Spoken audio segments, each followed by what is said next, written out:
Father Forgets by W. Livingston Larned. Listen, son, I am saying this as you lie asleep. One little paw crumpled under your cheek and the blonde curls, stickily wet on your damp forehead. I have stolen into your room alone. Just a few minutes ago, as I sat reading my paper in the library, a stifling wave of remorse swept over me. Guiltily, I came to your bedside. These are the things I was thinking, son. I had been cross to you. I scolded you as you were dressing for school, because you gave your face merely a dab with a towel. I took you to task for not cleaning your shoes. I called out angrily when you threw some of your things on the floor. At breakfast, I found fault too. You spilled things. You gulped down your food. You put your elbows on the table. You spread butter too thick on your bread. And as you started off to play and I made for my train, you turned and waved a hand and called, "Goodbye, Daddy." And I frowned and said in reply, "Hold your shoulders back." Then it began all over again in the late afternoon. As I came up the road, I spied you down on your knees playing marbles. There were holes in your stockings. I humiliated you before your boyfriends by marching you ahead of me to the house. Stockings were expensive, and if you had to buy them, you would be more careful. Imagine that, son, from a father.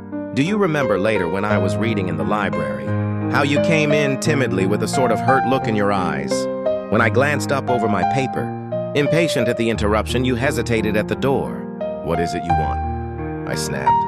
You said nothing but ran across in one tempestuous plunge and threw your arms around my neck and kissed me, and your small arms tightened with an affection that God had set blooming in your heart and which even neglect could not wither. And then you were gone, pattering up the stairs. Well, son, it was shortly afterwards that my paper slipped from my hands and a terrible, sickening fear came over me. What has habit been doing to me? The habit of finding fault, of reprimanding. This was my reward to you for being a boy. It was not that I did not love you.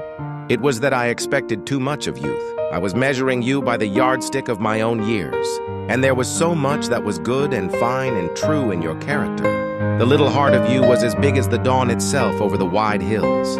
This was shown by your spontaneous impulse to rush in and kiss me goodnight.